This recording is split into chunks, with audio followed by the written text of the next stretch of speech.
Hi there, ladies and gentlemen. Peter Preswick. I want to talk about the Malaysian Airlines commercial flight that went missing in very suspicious circumstances. And I just want to say a few things at the outset. You know, we live in a day and age of incredible technology. We have satellites all over space. We have tracking devices on almost everything, including your mobile phone, cars, telephones, the internet. Commercial airlines rely incredibly heavily on tracking devices to monitor the location of planes to avoid collisions in airspace. We have GPS, global positioning satellites, and the GPS system is owned by the American military. It originated with the American military. So your GPS that you use in your satellite navigation system is actually connected to military satellites. That's just a fact, and you can check that out quite easily. Now, to be told that this aeroplane kind of just mysteriously disappeared is very hard to swallow. It's almost inconceivable. To then also be told that, well, this device inside the plane can simply be switched off at the flick of a switch and disabled so that the plane could not be tracked, I find even more difficult to believe. Although I must say I'm not a technical expert, and I'm sure there are other people that will do research on that, but I find that hard to believe.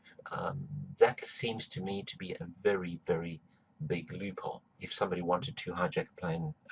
Now, what I want to talk about is the time frame that's passed, the delays that we've seen. I just find it highly suspicious that there's been an incredible delay, and it's almost as if somebody's been playing for time. So that made me suspicious and thinking, why would it take so long to locate an aircraft, even if it has crashed? I'm convinced that the aircraft will be found relatively quickly in the day and age we live in, as I said, with technology and all the traffic that we have all over the world, shipping and other aircraft, and people traveling extensively all over the world. They would be bound to see something that looked like airplane debris or something like that. I came across a very interesting article by a gentleman called Eric Rush, and it's entitled "What Really Happened to Malaysia Airlines Flight 370," and you'll see there's no question mark after that title. So he's making a statement, and I'm going to tell you what he's talking about. He's referring to a little island called Diego Garcia, which is in the middle of the Indian Ocean, not far from Malaysia. Okay, now what is located at Diego Garcia? Let's have a look at that. What we find at Diego Garcia is a US military airbase. Now, the history behind this airbase is the island was basically stolen or taken by force by the British government from the indigenous people of the Chagos Islands, and they established a military base there. So here we have an example of the runways. We see bombers, strategic bombers, big airplanes, two very big airways. There's no doubt that large aircraft can be landed at this base. That's indisputable, and we can see just from looking at Google Images, you're going to find substantial evidence that large aircraft land at this base. There we go. We even have stealth bombers operating at Diego Garcia. Okay, so there's no debate. There are submarines at this base. It's a very, very strategic base because of its location in the Indian Ocean. It basically can be used to strike anywhere, almost anywhere in the world. And here again, we can see how strategic it is, right in the center of the Indian Ocean. Let's have another look at another map. That's not a good one. So there again, we can see where it's located. Now, just to give you a bit more information about this island, Diego Garcia, I came across this article from 2008, and it talks a little bit about how the islanders were kicked off the island, and they lost their right to return to the islands. This was taken to London courts, and of course they lost their right to ever return to the islands, the place of their birth. And of course the islands are very strategic, as I said before, and in this article it tells us that the first ground troops in the Afghan invasion set off from Diego Garcia. Countless bombers have used the base as they've embarked on missions that have killed many civilians in Iraq and Afghanistan, and perhaps most importantly, other planes have arrived bearing precious cargo, allegedly important prisoners in the war on terror. Some, like the Australian David Hicks and Mullah Abdul Salem Zayef, the Taliban ambassadors to Pakistan, were interrogated in the early days of the war on terror in the bounds of ships moored off the coast of Diego Garcia and others. It appears we're holding secret prisons in Diego Garcia itself, and so on. So we can see that there's more to this island than meets the eye, and you will find many articles on the internet relating to the subject. Eric Rush has a theory which is based on information from an informant. I have no idea who his informant is, but what I'm going to do is I'm going to read this blog post, and you can decide for yourself how viable or feasible you think this is, and maybe you want to do your own research. Okay, I'm going to start reading this blog post by Eric Rush, entitled What Really Happened to Malaysia Airlines Flight 370. He starts by saying, it sounds like an expensive cigar, but Diego Garcia is actually a United States military base that we technically rent from the United Kingdom. We, by we, he means the United States. And that is correct. I know for a fact that America does rent Diego Garcia on a long-term lease from the United Kingdom. It's a British territory. At 967 nautical miles south-southwest from the southern tip of India, it's more or less midway between Indonesia and the African continent. The US Navy operates its Naval Support Facility, NSF, there, which is a naval ship and submarine support base, military air base, as well as a communications and space tracking facility. Take note, a space tracking facility. It also includes a base of operations for the CIA. You'll note there is no question mark at the end of this article's title. So we can see that, so by that he means, he's making a statement as to what really happened to this airline based on the information he has. Now we can see that Diego Garcia in this map is certainly within easy striking distance of Malaysia. So this airliner could easily have been flown there without a doubt. I want to point out too that because this is a communications and space tracking facility, which is the base at Diego Garcia, like I said before, GPS, global positioning satellite or system, was established by the American military. Okay, so everything that we use today, like a GPS in our cars and mobile phones, comes out of that military satellite. Now, he goes on by saying, why so few have postulated that this facility may have played a part in the disappearance of Malaysian Airlines Flight 370 may or may not seem odd at first blush given the circumstances. I mean, it's not a secret base, though clandestine activities conducted there certainly would be. At any rate, I'm told that Diego Garcia is the location to which Flight 370 was diverted. I'm going to read that again. I'm told that Diego Garcia is the location to which Flight 370 was diverted. My source has actually been to Diego Garcia and assures me that you can land a Lockheed C-5 Galaxy there. Now, we've already seen a picture of these bombers that land there and are based there, so there's no doubt about that. Back to the article. Those are the military transport planes that load tanks aboard, and they're just about the size of a Boeing 777. At Diego Garcia, some 20 civilian technical personnel were removed from the aircraft for interrogation.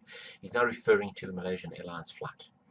On March 8, Reuters reported that 20 employees of US chipmaker Freescale Semiconductor were passengers on Flight 370, according to a statement from the company. It is said that these employees traveled regularly between company facilities in Tianjin, China and Kuala Lumpur.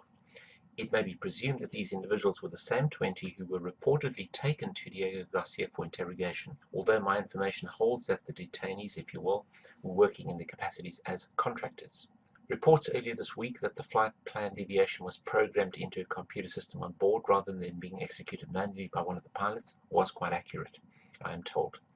The airliner was taken over remotely by US intelligence operatives at the behest of those at the highest levels of our government. So I'm going to repeat that sentence. The airliner was taken over remotely by US intelligence operatives at the behest of those at the highest levels of our government. It has been speculated that the plane was hijacked and the 20 Freescale Semiconductor engineers kidnapped in order that nefarious parties might access a revolutionary software package that could prove invaluable to those in the espionage community. But I've been informed that this is not the case. And here are a couple of reasons I'm inclined to believe so. Whistleblower Edward Snowden was able to purloin thousands of NSA digital files and distribute them and escape the country without involving any other person. I've also heard firsthand of even more intricate and dangerous missions being carried out by less than 3 individuals. No, there would have to be a great deal more involved than a software package to commandeer an airliner, kidnap technical contractors and then disappear the plane and over 200 passengers, who sadly were most likely murdered for the sake of expediency. The great deal more, I'm told, was rather a revolutionary piece of hardware and not software, and it's not integral to digital data systems, although it is no doubt used in conjunction with them. The engineers were part of a joint US-China effort that resulted in one of the most advanced small gyroscopes for flight ever developed. Flight as in long-distance space flight. As you probably know, China has made great strides in the area of spaceflight in recent years, and they're quite proud of it. And considering the Obama administration's intentions to devastate America's economy, enslave her people, and part out her resources to Russia and China, a joint US-China space initiative doesn't seem out of the ordinary. Why? It's as American as McDonald's on a Beijing street corner, right? So what went wrong? Well, apparently the DoD got wind that these engineers, who despite operating under the auspices of Freescale and or other companies were not American nationals, were on their way to abscond to China with their prototypes, which were in the cargo hold of the 777 and other valuable materials, thereby cutting the US out of the program entirely. This is kind of industrial espionage, isn't it? And why not? It's fairly well known in the intelligence community that the Chinese government had absolutely no respect for President Obama, and his telegraphing weak foreign policy all around the world would lend itself to a sudden change of his stripes, ineffectual posturing over Ukraine notwithstanding. Additionally, my understanding is that China technically owned this technology. The US was aiding in its development under a partnership which apparently the Chinese decided to end in a rather ex parte manner. The CIA went into action in concert with the DoD and Boeing engineers. They commandeered Flight 370 en route digitally without the foreknowledge of the pilots or the crew, diverting it to Diego Garcia.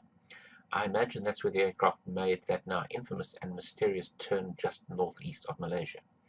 So essentially the CIA double-crossed the Chinese before they could double-cross us. The fate of the airliner is an aspect of the story which was not made entirely clear. I understand that there is still a possibility that it has been or will be crashed somewhere along its original flight plan, so that officials can claim having missed it during earlier phases of the massive search. Amidst the tangled wreckage, no one will be able to tell that the passengers had actually been dead for a week or two. Another possibility is that the airliner was later transferred to Pakistan, where its final disposition is anyone's guess. Flight 370 pilots, one of whom being the pro-Islamist Zahira Ahmad Shah, may have been afforded the opportunity to continue on to another Muslim country, blend in and take on a new identity, given the sentiments of those in the current administration. In any case, it was the geeks and the goods that the CIA was after, and I'm led to believe that that's what they got. My understanding is that the foregoing information has been confirmed at the highest levels of our government, although not the current one, if that's cryptic enough for you. At least that's what my source tells me, and they haven't been wrong yet. Now, ladies and gentlemen, I have no way of confirming that this is the case, so I'm putting this information out into cyberspace to get people to think differently and to do some further research. In my mind, it's very feasible because of what I know about undercover operations. There's massive deception taking place in the world and collusion with world governments. There's no question about what is happening in terms of America expanding its operations worldwide under the auspices of the blueprints of the New World Order. And this to me is a very feasible theory. And I'm going to call it a theory for now until such time that we know more. So do your homework. Maybe you'll find more information that I haven't come across. Please feel free to share that with me. And I just want to say that my thoughts are with these passengers who were so suddenly involved in a very dramatic event. Whether it was a crash or whether it was a CIA operation, nonetheless, it's very dramatic and very disturbing and very sad.